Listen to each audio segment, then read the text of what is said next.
last one. Okay, so we have on Monday we looked at the idea of classifying motor skills so that we can use the research to help us decide the best way to introduce and teach those skills and the best way to practice those. All right, so once we know how to classify them, then we can look at the research in the next class. And in the second part, we were looking at that two-dimensional approach to classification that we can use for lesson plans or as an assessment tool. And then we had a quick discussion on motor abilities. All right, so make sure that you double check those. And today we're going to look at how do we know whether it is learning, all right? Because that's quite an abstract concept, right? So how do we know that what we're putting in place, the kinds of practices we're providing, actually are driving true learning, okay? Uh-oh. Wakey, wakey. There we go. That's not good.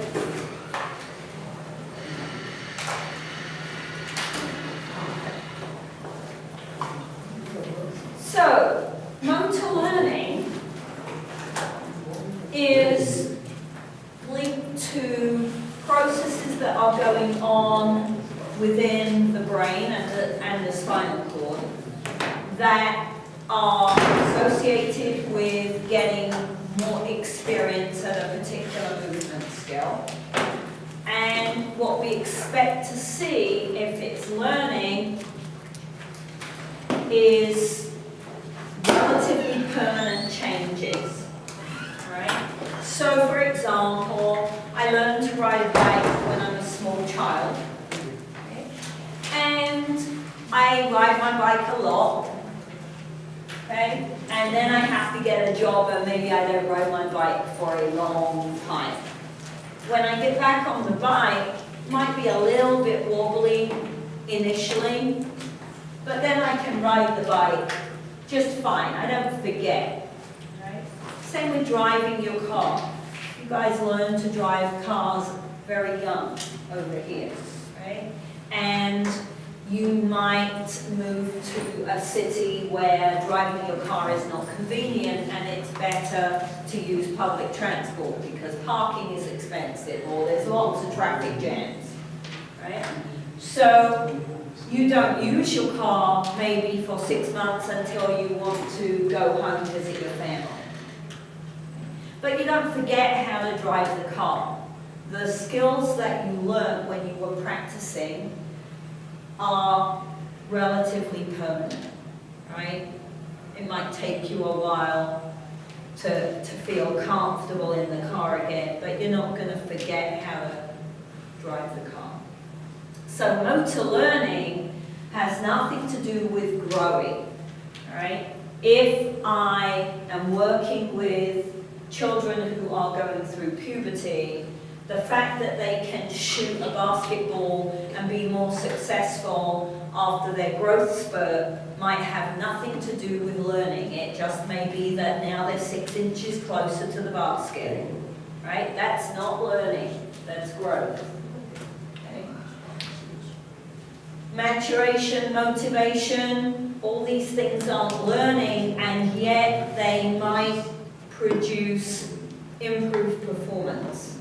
Particularly motivation, right? But it's not learning, there's a difference. So we've got to be able to identify what the differences are, right? When is it true learning? So we can't see it per se. I can't watch my brain and my spinal cord learning how to coordinate more effectively a motor skill, which means I have to make an estimate, I have to guess, I have to infer that learning has occurred based on what I'm seeing happen in the performance. Right? So performance is an observable behavior. I can watch it, I can grade it, I can assess it in some way or another. Right? Learning, on the other hand,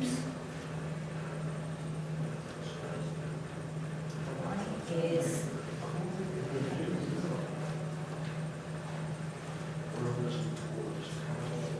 it's gone. Okay. So how do we know whether it's learning? All right.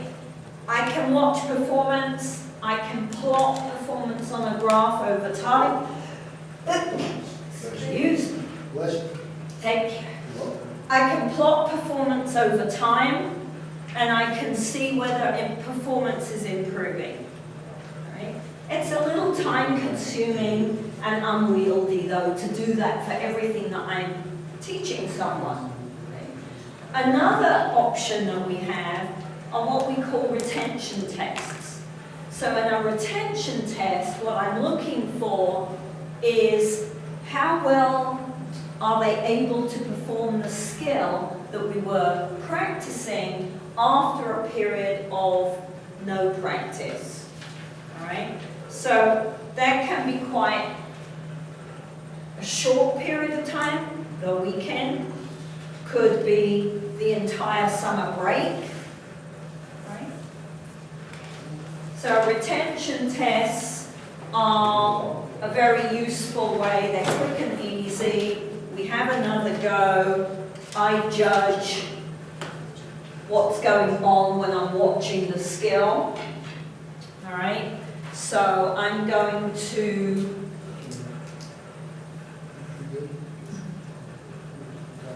this is time, and this is skill level.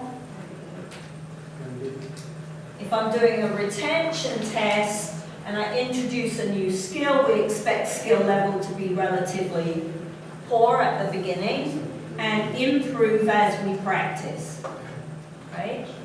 But did I learn it? So then we have no practice, and what happens after the no practice is the key, right? If when they come back after the no practice, what we see is just a small drop in performance, and then we practice again and performance improves, then we can infer that quite a lot of learning went on because this is better than where we started, right? Does that make sense? If, however, after the break, we come back and we're down here, right, then this performance here was a practice effect, not a learning effect. Does that make some sense? Right? So the only way we know it was learning is what happens after the break. So, as I said, the break could just be the weekend. If I'm a PE teacher and I'm teaching a new skill in class, we don't have PE on Saturday and Sunday. Maybe they don't have the opportunity to practice the skill. What happens when I watch the skill again Monday morning? Right? If I have to go back to square one, then what happened on Friday wasn't learning, it was just practice. And then we have to do it again, and we have to keep doing it until when we come back after the weekend, what we have is the same performance we had before the weekend. Right. The other one is a version that you're all very familiar with, even though we don't typically call it this, but we do this all the time in school. Right? Where do I practice my activity, my sport, versus where do I compete my activity and my sport? Right? So the softball girls practice and train out on the softball field, and sometimes they get to play out on their softball fields, but other times they don't. So I have to transfer the skill from where I practiced it to another environment. So transfer tests are another way of checking how strong the actual learning of the skill was. Because what we see is that when you transfer motor skills to a new context, to another situation, sometimes they fall apart. Okay. So in gymnastics, we often see a gymnast who has been practicing a new move for her routine, and she does it pretty consistently in the gym. And so she and the coach decide they're going to put it in the routine for the competition, and in the competition she lands on her face. Because when you stress the skill, it did not hold up, it wasn't really ready to put across into the performance, into the competition routine. They didn't check it enough first before they moved it over. Or another example, what if you're in a team game, right? And your coach introduces, you're playing a team you haven't played before, and your coach has been watching some film, and they introduce a new strategy to you that they want you to try against this new team. So you practice this new strategy a bit at training, and then you go to the game, and coach says, okay, let's do it, let's give it a go. And you try the strategy and it all goes horrible, and the other team gets the ball and scores a point. Right? So, did it go horrible because you didn't try hard enough? That's really, really, really unlikely. Right? It is pointless if you're the coach. It's disappointing that the strategy didn't work, right? But it's pointless standing there and yelling at your athletes and saying, well, we've been practicing this all week, why didn't you just do it properly? Who would not try to do it properly? I mean, that's, right, that's dumb, and yet you see that a lot in sport. Okay? But what probably happened is they hadn't learned that new skill well enough to transfer it into a game where there's pressure on them. And so when you add the pressure, the skill broke down because it wasn't learned, it was memorized. Right? Just like some of you have in exams, because you try to memorize your information for an exam instead of learning your information for an exam, and then when you get in the exam, your mind goes blank. Because when you stress it, the skill isn't there. Right? So it doesn't matter which skill, it's just the one we're interested in is movement skills. But transfer tests apply the same way to any kind of skill. They're particularly useful if you're working in a movement or in a sport where the skills that you're learning are open. So on our open-closed continuum, if they're more open, then the risk of transferring a skill that's not learned is harder because now you've got a movable environment. So it's even more difficult to move the skill over because the environment's completely different to what it was when you practiced it.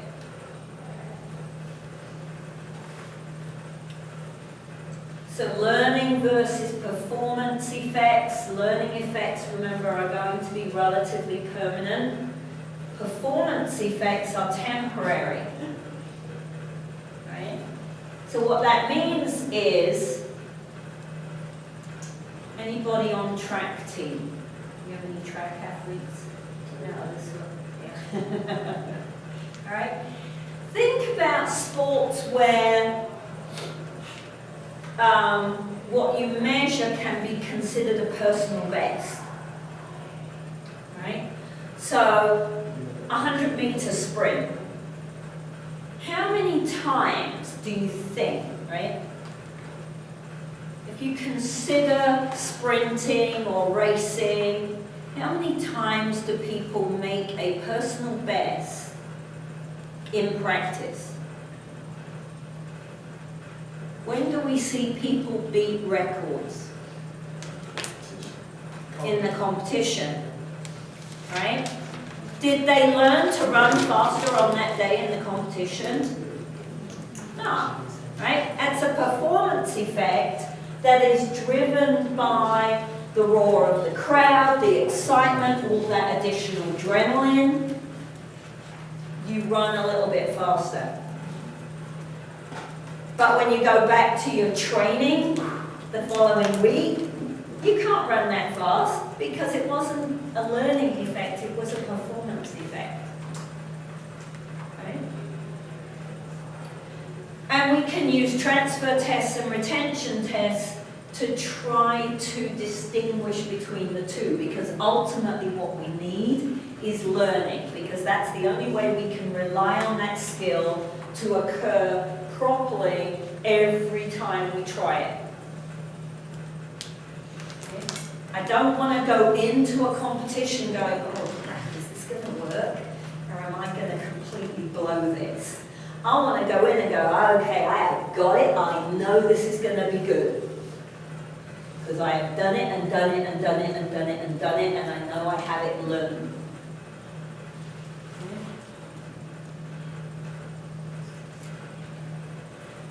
So not surprisingly, given all the developmental models and things we've looked at, we also have stages of learning.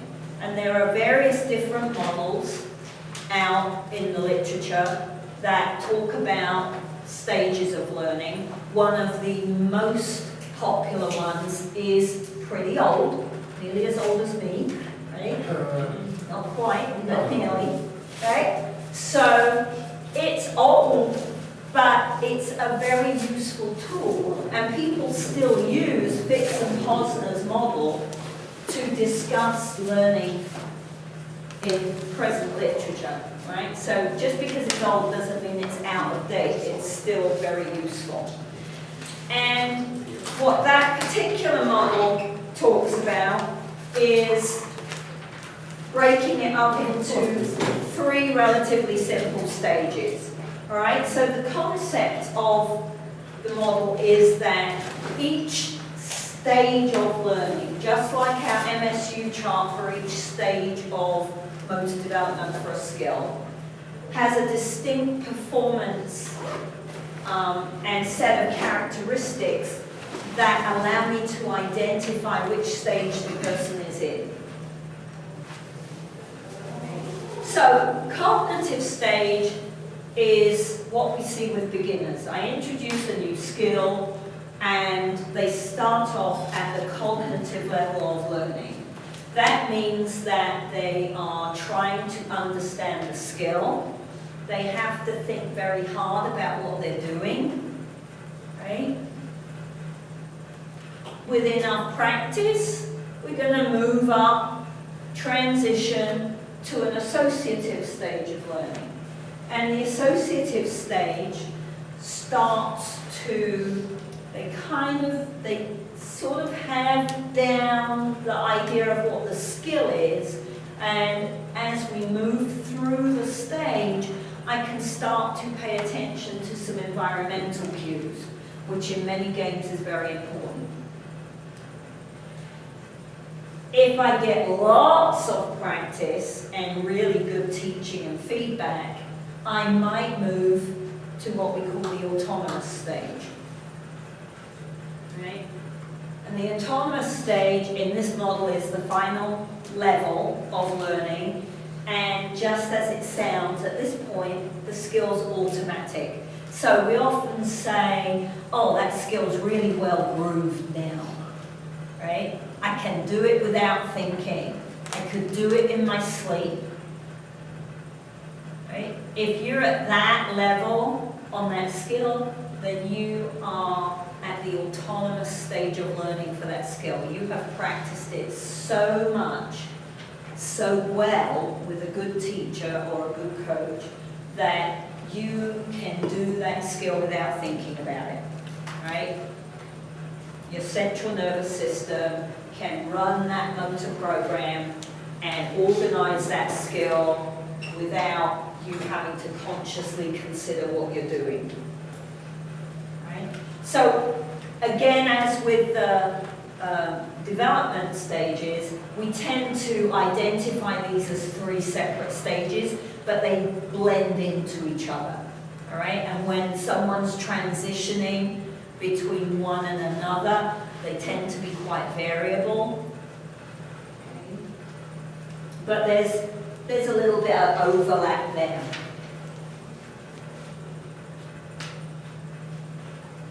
So our cognitive stage, if we're going to summarize our cognitive stage, we're trying to understand what's the goal of the skill. What am I trying to achieve? And your brain is starting to build what they call a map of what the skill involves, what the outcome of the skill should be, just like a roadmap. Right? What's the plan to do this skill? Typically, not always, depending upon the set of abilities the person has for that skill, but typically performance tends to be quite poor, very variable. They do one attempt that looks quite good and then the next attempt looks ghastly. Okay? There's lots of error, particularly very big errors that are very obvious if you know the skill well. And as I said, they're having to pay very close attention to the actual execution of the skill. So you all laughed at me earlier in the semester when I said I couldn't throw and that I have to concentrate. So on throwing, I am probably still between, I'm kind of on the overlap bit between cognitive and associative, because if I don't think about it, when I throw, I step ipsilaterally.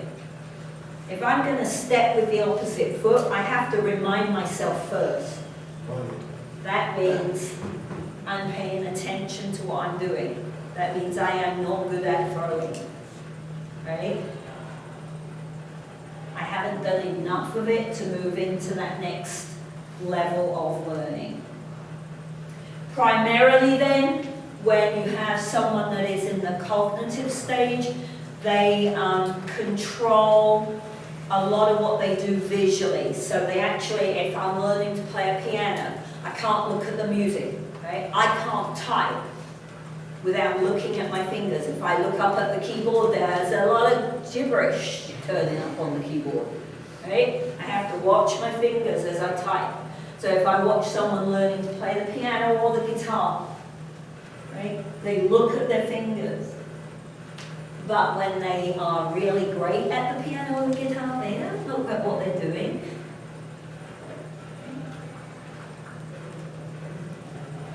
So if you're the teacher, if you're in control of the environment for this person who is a cognitive learner, you've got a couple of things that you should be paying attention to. The first is that when you introduce the skill, you want to keep it relatively brief. They don't know the skill. They don't understand the skill. You don't need to use long, big technical language. It doesn't mean anything. Right? So introduce the minimum amount of information that you can to help them understand what they've got to have a go at. You need to demonstrate. Remember our modeling literature. You've got to give them a visual model of what it is they've got to do. If you can't do that, you need to find someone who can, or find a film clip of someone who can. Right? And you've got to give them enough explanation that they understand what it is they're trying to achieve. Then, obviously to us, but not always to people, we have to give them practice, during which we expect them to not do anything very well. Right? If I recognize that they are a cognitive learner, I cannot expect them to do the skill perfectly when I am watching it. Not going to happen. And so then, I've got to decide what feedback am I going to give, which errors am I going to correct. Typically, the research suggests that for most skills, I want to correct the biggest error first. Right? If I put that right, how much more success will they have at the skill? Don't try to correct 15 errors at the same time. Pick one or two, put those right, pick the next one or two, put them right. Okay? So, cognitive stage then can last a couple of attempts at a skill, or it can last a very long time. Okay? What are the abilities that the person has that underlie that skill? What is their cognitive level? Because if they can't understand the skill, it doesn't matter how many abilities they have, they won't be able to perform the skill.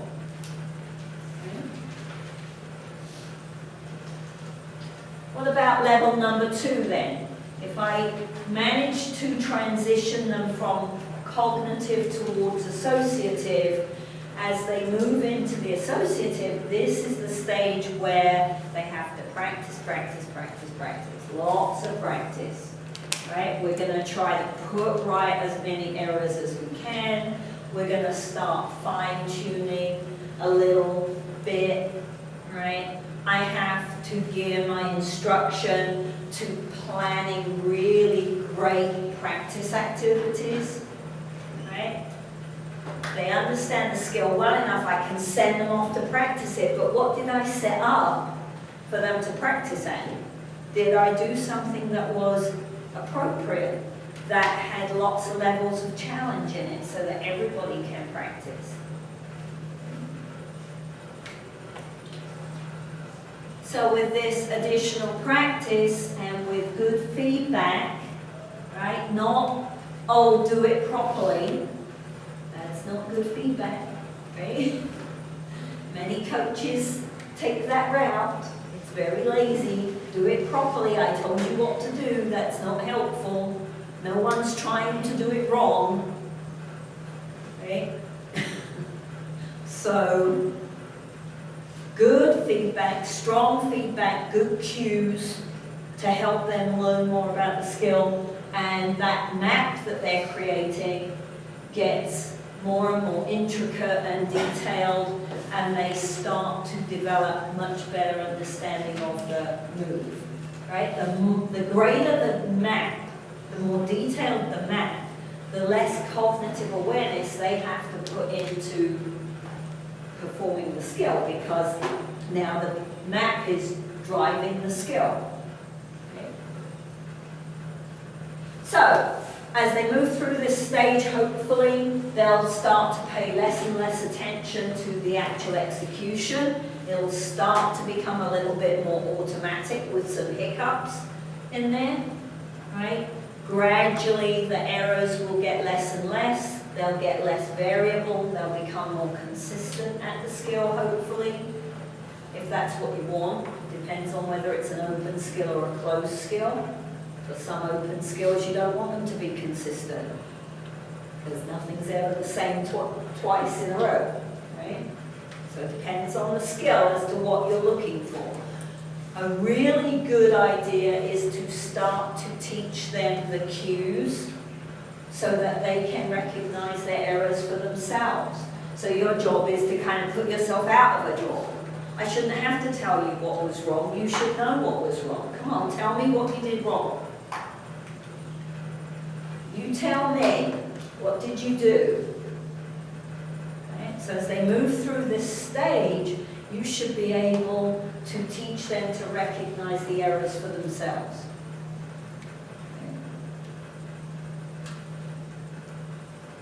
They'll improve coordination of the skill, timing, they'll get stronger, so speed will go up, right? All the good things we like about movement skills. And then we get to level number 3. Some of us, Most of us don't get to level number 3 in very many skills at all, right? You guys are at level number 3 in your particular specialty. Are you at level number 3 if we put you into a different sport? Okay. So Carlton, you're probably level number 3 for baseball, I would imagine, otherwise you wouldn't be competing at a D2 score, right? What if I give you a tennis racket and I tell you to go play tennis? That would be very good. Probably would not be very good, right? Because the cognitive map, the learning is skill specific, right? So, if I'm going to transition to autonomous, it takes heaps and heaps of practice, lots of time. I've got to deliberately go and try that skill over and over and over again, right? Think about what you know outside of your skill, right? What color jersey does your favorite team play? What bracket are they in? Right? Which team did they beat last weekend? Who are they recruiting next year? Right? Which particular play do they like the best under which circumstances? You know all kinds of things about your sport that help you be an autonomous learner, because your knowledge of the sport is not just the skill, it's the whole picture, right? So knowledge is crucial to good skill performance.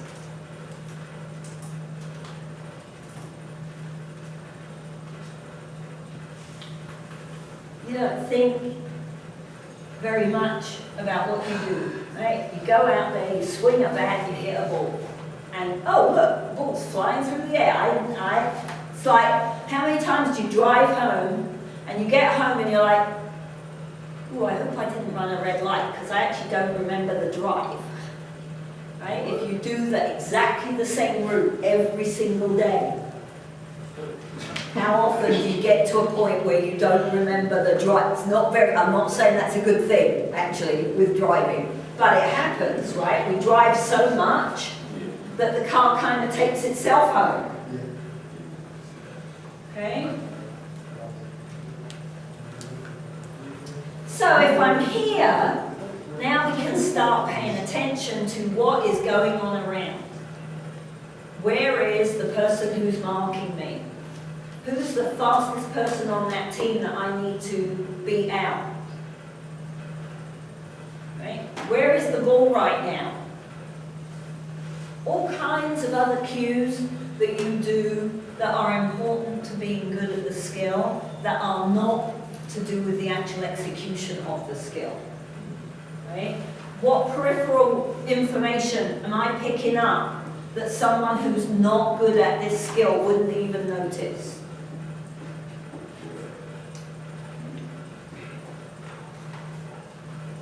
So, now what do I do as the teacher then? Right? To be an expert in a skill, the literature says that it takes a minimum of 10 years or 10,000 hours of intense, deliberate practice. This is not a golfer who goes out once a week or once a fortnight and plays a round of golf, and they've been doing that for the last 20 years, right? Do they have a lot of experience? Yes. Are they expert? Probably not, because they don't go out every single day and deliberately do practice that will make them better at golfing.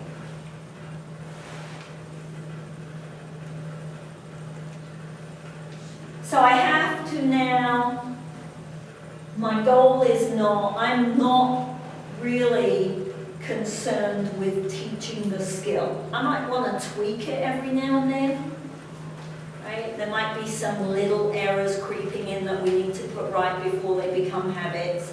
But on the whole, I don't do a lot of skill work if I'm teaching or coaching someone at this level. What I have to do is make sure that the training that they're doing is individualized and appropriate for that person, because everybody is different. Right?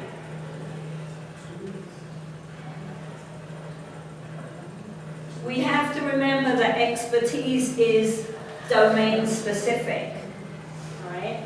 So it doesn't necessarily transfer across. So if I'm working with this person who is an expert, I can't keep switching up what they're doing unless I'm thinking about it, because when I switch the activity, they may not be very good at the new activity, and that's not motivating to someone who's that good. So motivation is crucial if I'm coaching someone at this level. I'm not the skill person, now I'm the motivator. How do I set up training so they want to come and practice? What do I have to do? So when we're looking at transferring skills, as Colton said, he doesn't feel his baseball skill necessarily is going to make him a great tennis player. Might give him some benefit, right? So he might be a little bit better at tennis than someone that never played baseball or any kind of racquetball game. So if I'm looking at transfer, what we see is that there may not be very much transfer between different types of activities necessarily. So we have 3 levels of transfer that we can look at, okay? The first one is positive transfer. So positive transfer is important because in positive transfer, my previous experience at something gives me a little bit of benefit at the new thing I'm trying, right? So it facilitates the opportunity to try the new skill. So if I have good eye-hand coordination, because I play baseball, then that eye-hand coordination is not going to be the same because a tennis ball doesn't fly quite the same way as a baseball, but it's hard and it flies fast. I might be pretty good at a forehand in tennis, right? Because there would be some positive transfer. Now, unfortunately, we also get negative transfer, which isn't just nothing happens. Negative transfer means that actually my previous experience gets in the way of me learning something new, right? So instead of facilitating, it actually hinders me from learning the new skill. So if we go back to our tennis example, if I've spent a lot of time practicing a tennis forehand, right?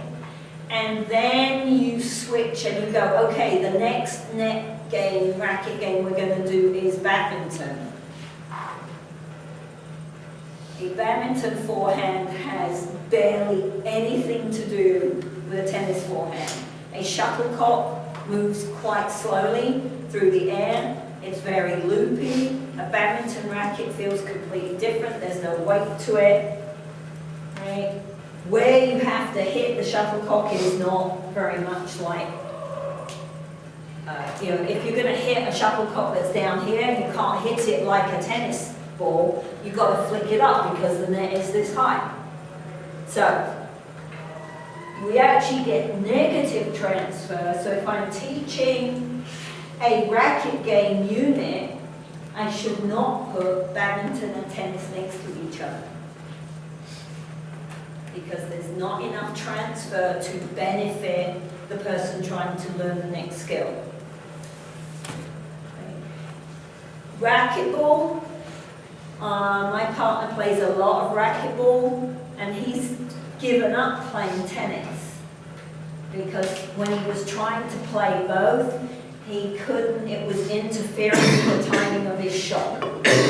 Right? Not as badly, so the level of negative transfer is lower, but it was enough to make him feel that it was messing him up and he wants to compete in racquetball, so he stopped playing tennis. Then we have the third group, which is a little bit silly to me, but they have to label everything, is zero transfer.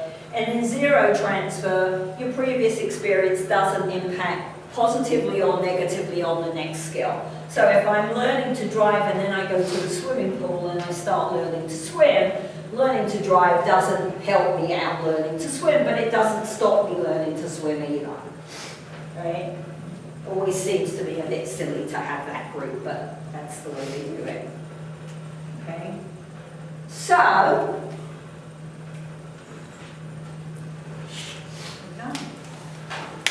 right, there should be a document up,